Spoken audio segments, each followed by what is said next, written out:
নমস্কার। আশা করি আপনারা ভালো আছেন। আজকে আমাদের আলোচ্য বিষয়বস্তু হলো ঈশ্বর আপনার পাশে আছেন। ৭ টা ঘটনা তার ইঙ্গিত বহন করে। বলে রাখি যারা অ্যাস্ট্রোলজিক্যাল কনসালটেশনস বা গাইডেন্স নিতে চাইছেন বা যারা মেডিটেশন শিখতে চাইছেন বা যারা জ্যোতিষ শিখতে চাইছেন, তারাও কিন্তু চ্যানেলের ডেসক্রিপশন দেওয়া নাম্বারে যোগাযোগ কিন্তু করতে পারেন। শুরু করা যাক আজকের পয়েন্টগুলো। প্রথম পয়েন্ট আমি যেটা বুঝেছি, বিপদের মুহূর্তে অপ্রত্যাশিত সাহায্য পাওয়া যায়। অপ্রত্যাশিত। ভাবতে পারবেন না, মানে ধরুন মানুষ আপনাকে ভুল বুঝেছে, আপনার সাথে কেউ নেই, আপনার পরিবারের লোক, আপনার পাশের লোক, কেউ আপনাকে সাহায্য করছে না, কিন্তু এমন সময় মনে হতে পারে আপনার ভেতরের অন্তর্দৃষ্টি বলছে যে বাবা, তোমাকে লোকে বিশ্বাস করুক বা না করুক, তুমি নিজেকে বিশ্বাস করো তো, তুমি আমাকে বিশ্বাস করো তো, তুমি চারপাশের যে মানুষগুলোকে যে বিশ্বাস করো, এরাও কিন্তু আমার থেকেই সৃষ্টি হয়েছে। তো তুমি কেন ওদেরকে বেশি বিশ্বাস করছো? তুমি ক্রিয়েশনকে কেন দেখছো? তুমি ক্রিয়েটারকে দেখো, তুমি সৃষ্টিকে দেখো না। তুমি চোখ খুলে সৃষ্টিকে অলরেডি তুমি দেখে ফেলেছো। সৃষ্টি গিয়ে তৈরি করেছে, অর্থাৎ যিনি এই সৃষ্টিকর্তা বা যিনি এই সৃষ্টিকর্ত্রী, তার দিকে তুমি তাকাও।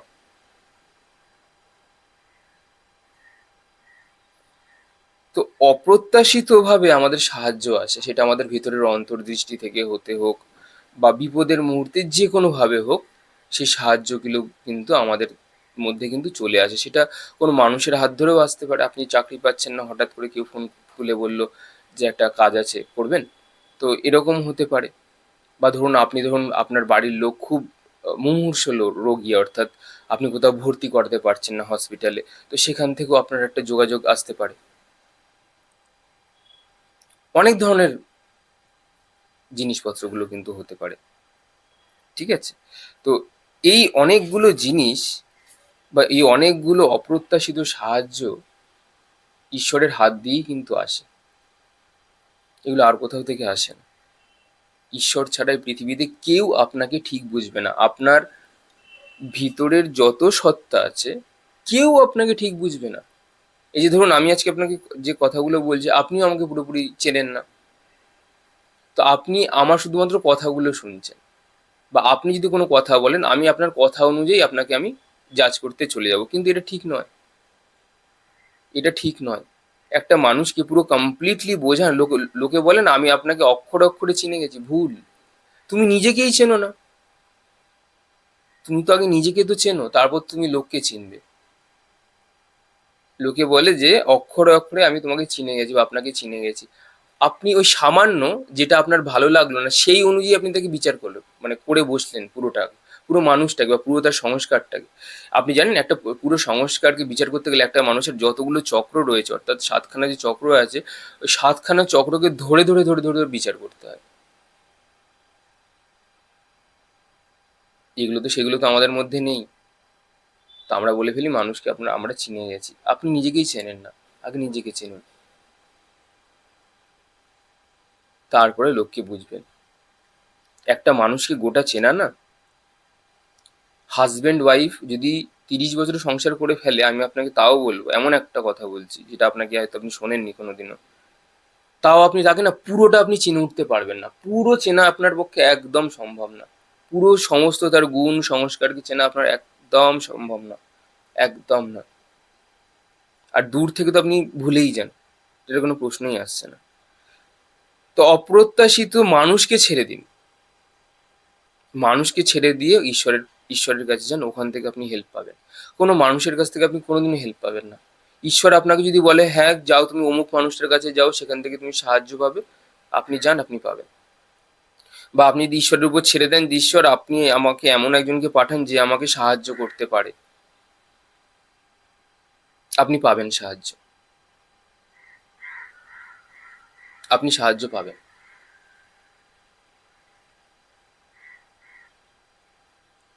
পরের পয়েন্টে বলবো, ভুল পথ থেকে বারবার ফিরে আসে, অর্থাৎ আপনি প্রচুর পরিমাণে সম্পর্ক তৈরি করতে চাইছেন, কিন্তু মানুষ আপনাকে মিসআন্ডারস্টুড করছে। বা ধরুন আপনার চাকরি হচ্ছে না, বারবার করে আপনি চেষ্টা করছেন। তো হতে পারে পথগুলো আপনার পক্ষে ভুল আছে, তো বেটার ইউ লিভ। এর থেকে বেটার আপনি সরে আসুন। আপনার অনেক কিছু করার আছে, আপনাকে মানুষকে ইমপ্রেস করার কোনো দরকার নেই অ্যাকচুয়ালি। আপনি নিজেকে ইমপ্রেস করুন না। মানুষ আপনাকে, যে মানুষটা আজকে আপনাকে ভালো ভাবছে, সে মানুষটাকে আপনাকে কালকে খারাপ ভাববেই।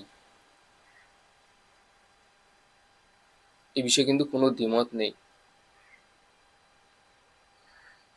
কিন্তু কথা হচ্ছে, আপনি নিজেকে নিয়ে ভাবুন। আপনি আপনার যে আত্মা আছে তার দিকে আপনি দৃষ্টি দিন। আপনি ভুল পথ থেকে বারবার এই যে ফিরে আসছেন না, মানুষের হোঁচট খাচ্ছেন, এটা হবেই, এটা হতেই থাকবে। মানুষের কাজ, যে মানুষ আজকে আপনাকে মাথায় তুলে নাচছে, কালকেই না সে আপনাকে কিন্তু ঘাত প্রতিঘাত দেবে। এটাই স্বাভাবিক।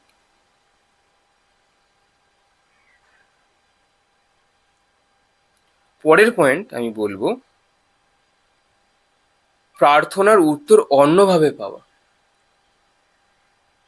ধরুন আপনি আজকে ঈশ্বরকে একটা কিছু বললেন, প্রার্থনা করলেন যে ঈশ্বর আমাকে না রক্ষা করুন। ঈশ্বর বললেন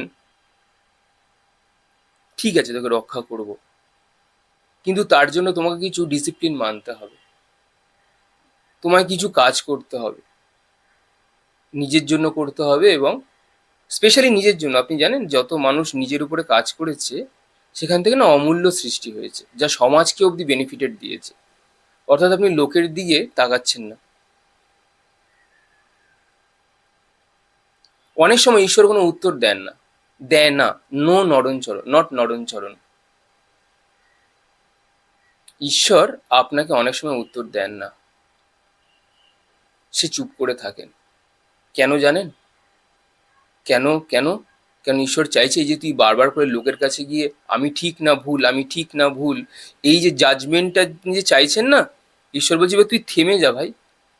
তুই অনেক চেয়েছিস, কেন মানুষের জাস্টিফিকেশন তুই চাইছিস তুই তোর জীবনকে চালানোর জন্যে? তোর জীবনটা এসেছে এই প্রকৃতির হাত ধরে, তুই প্রকৃতিকে খুঁজবি। তুই কেন লোকের কাছে জাস্টিফিকেশন চাইছিস? তুই যখন পৃথিবীতে এসেছিলি, তখন কি কারো কাছ থেকে কি জাস্টিফিকেশন চেয়েছিলি? চাস তো নি, তাহলে আজকে কেন? Why today? আজ কেন? তুমি সেদিন কেন চাওনি? তো আজ তুমি তোমার ডিসিশন নিতে গিয়ে কেন তুমি লোককে জিজ্ঞাসা করছো? তুমি আজকে ইউটিউবে কোন অডিও করবে, কোন ভিডিও করবে, তুমি কি বলবে? তুমি কেন, why should you answer to the people? যদি অ্যান্সার কাউকে দিতেই হয়, আপনি ঈশ্বরকে দিন। আপনি কেন জিজ্ঞাসা করছেন?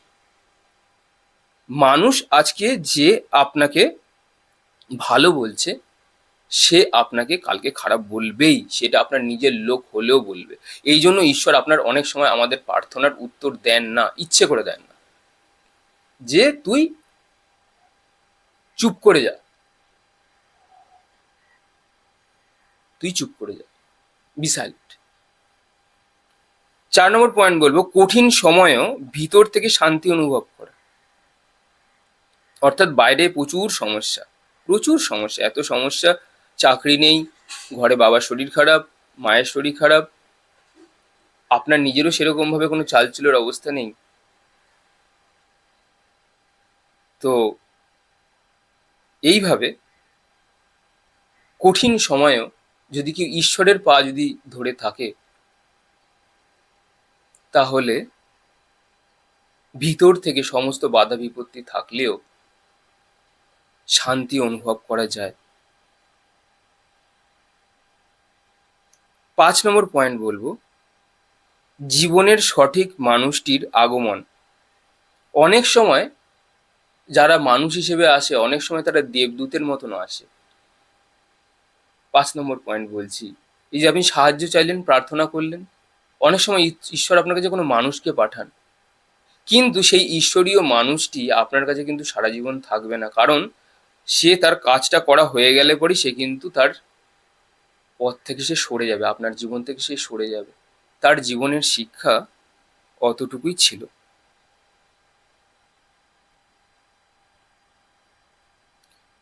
তো সঠিক মানুষ সঠিক সময় যখন আসবে, সে আপনাকে আলোর পথ দেবে। অর্থাৎ আপনি যে দ্বন্দ্বের মধ্যে ফেঁসে রয়েছেন, সে আপনাকে সেই আলোটুকু দিয়ে আবার সে বেরিয়ে আসবে। 6 নম্বর পয়েন্ট বলবো, বারবার একই শিক্ষা বা ইঙ্গিত সামনে আসা। অর্থাৎ আপনি ঘুমের কোনো স্বপ্ন দেখছেন, বা একই ধরনের কোনো ইঙ্গিত বারবার এসে যাচ্ছে, এগুলো কিন্তু সবকিছুই আমাদের কাছে একটা শিক্ষার ইঙ্গিত, বা একই শিক্ষায় শিক্ষিত হওয়া। এগুলোর জন্য কিন্তু আমাদের শেখার চেষ্টা করা উচিত। মানে ধরুন আজকে আপনার সাথে কোনো খারাপ জিনিসটা হলো, তা বলে এই নয় যে আপনি ভাবছেন কি এটা আমার সাথে খারাপ হচ্ছে, ঈশ্বর আমার সাথে খারাপ করছে। না, ঈশ্বর আপনাকে শিক্ষা দিতে চাইছে, ঈশ্বর আপনাকে বোঝাতে চাইছে যে বাবা তুমি এক ভুল আর কতবার করবে। সাপোজ ধরুন আপনার একটা বিয়ে ভেঙে গেছে, আপনি আবারও বিয়ের জন্য চেষ্টা করছেন, আবারও বিয়ের জন্য চেষ্টা করছেন, আপনার কিন্তু বিয়েটা আবার ভেঙে যাবে দিদি ভাই, আপনার কিন্তু বিয়েটা আবার ভেঙে যাবে দাদা ভাই। আপনি একটা সম্পর্ককে বা আপনার ভাগ্যকে কিন্তু ওভাবে আপনি প্রসারিত করতে পারেন না। জন্ম মৃত্যু বিয়ে 3 বিধাতা নিয়ে, এমনি এমনি শাস্ত্রে জিনিসটা লেখা নেই। আপনি ভাবছেন আমি ভাবছি কি আমাদের ইচ্ছের উপর নির্ভর করছে, একদম নয়। কোনো কিছু আমাদের ইচ্ছের উপর নির্ভর করে না। তাই একবার থেমে পিছনে তাকানোটা অবশ্যই জরুরি। পরের পয়েন্ট বলবো, হারানোর পর আরো ভালো কিছুর দরজা খুলে যাওয়া। অর্থাৎ আমাদের জীবনে যখন সমস্ত সম্পর্কগুলো নষ্ট হয়ে যায়, তখন আমাদের মধ্যে থেকে আমাদের মনের যে দুয়ার আছে, সমস্ত কিছু না বন্ধ হতে থাকে একটার পর একটা, যে কি হয়ে গেল আমার সাথে। আমি তো বিয়েও করিনি, আমার যদি তখন বাবা মা যদি চলে যান, তাহলে তো আমি পথে বসে যাব। সে বলে না অনেক সময় যে একটা বাচ্চা ছেলে যার কেউ নেই পৃথিবীতে, তার কাছে বাবা মাই প্রচুর বড় সম্পদ, সত্যি বড় সম্পদ। যাই করুক নাই করুক, সেই মায়ের দুধ খেয়ে তো বড় হয়েছি, সে খাইয়েছে পরিয়েছে, সেই একটা বটবৃক্ষের ছায়ার মতন মাথার উপরে এসে আলো দিয়েছে। সবাই ভুল বুঝেছে, ওই একা মহিলা দাঁড়িয়ে সবার বিপরীতে গিয়ে কি না করেছে। অর্থাৎ আমরা যখন জীবনে যখন অনেক কিছু হারিয়ে ফেলি বা হারিয়ে ফেলবো, তখন হয়তো এই জগৎ সংসারটা আমাদের কাছে না অন্ধকার বলে মনে হতে পারে, অন্ধকার। কিন্তু ওই হারানোর পরেও যা থেকে যাবে, যে নীরব যে শান্তি যে থেকে যাবে, সেটাই হচ্ছে সবচেয়ে বড় পাওয়া। কিছুই থাকবে না, ওটাই সবচেয়ে বড় পাওয়া। আমার মা বলেন, মা তো সে বলে যে এখন আমি আছি তো কিছু বুঝতে পারছিস না, যেদিনকে আমি চলে যাব সেদিনকে বুঝবি যে ভাত ফুটিয়ে খাওয়ার জ্বালা কতটা। হেসে উড়িয়ে দিই, কিন্তু কথা হলো হয়তো ওটা অনেকটাই হয়তো সে হয়তো ঠিকই বলছেন, কিন্তু প্রকৃতির যা নিয়ম আমি তাকে কি করে আটকাবো। সে তো যাবেই, সে তো যাবেই। কিন্তু তারপরেও যে হারানোর পরে যা পড়ে থাকবে, যে সার মর্ম, সেটাই এক নতুন দরজা খুলবে, এক নতুন পথের যাত্রা করবে, যা কোনোদিনও শেষ হয় না। আবার সে জেগে উঠবে আত্মা, সেই ভৈরব আবার জেগে উঠবে, আমাদের শরীরের ভেতরে থাকা ভৈরব। সে আবার নতুন কিছু খুঁজে নেবে, এক নতুন পথে পথ চলার কোনো হদিশ সে পাবে। কোনো কিছু কোনো কিছুর জন্য আর থেমে থাকবে না, আবার উঠে দাঁড়াবে, আবার নতুন আলো আসবে। এটাই আমার শেষ পয়েন্ট ছিল। সব ঘটনাকে অলৌকিক বা সংকেত হিসেবে দেখার কোনো প্রয়োজন নেই, তবে জীবনের কঠিন মুহূর্তে যদি এসব ঘটনা আপনাকে আশা, সাহস, কৃতজ্ঞতা এবং সৎ পথে থাকার শক্তি দেয়, তাহলে সেটি ঈশ্বরের উপস্থিতিকে অনুভব করায় এবং আমাদের জীবনকে আরো সুন্দর করে তোলে। আপনাদের লাস্ট পয়েন্টটা বলতে গিয়ে আমি সামান্য একটু ইমোশনাল হয়ে গেছিলাম, but it's part of life. Always chill bro, always chill. সবাই ভালো থাকবেন, খুব ভালো থাকবেন। আমি চাই আপনারা সবাই খুব খুব ভালো থাকুন, এত ভালো থাকুন আর এত আনন্দে থাকুন যে পৃথিবীর সমস্ত দুঃখকে আপনি হার মানিয়ে উঠে আসবেন। পৃথিবীর মানুষ সবাই আপনাকে ভুল বুঝছে, সবাই আপনাকে দোষারোপ করছে, কিন্তু তাও আপনি হাসছেন, আপনি বলছেন যে আমি ঈশ্বরের সন্তান, হাসতে হাসতে আপনি বলছেন। আনবিটেবল। প্রকৃতি আপনাকে হারাতে পারেনি। আপনার কাছ থেকে কাছে সব কিছু কেড়ে নেওয়া হয়েছে, আপনার ঘর, আপনার সংসার, আপনার বাড়ি, আপনার গাড়ি, আপনার সম্পর্ক, আপনার কাজ, আপনার সব কিছুকে কেড়ে নেওয়া হয়েছে, তারপরেও আপনি হাসছেন, বলছেন you want some, come and get some. One more time, come on, come once again, let's have fun. You want some, come and get some. Thank you very much.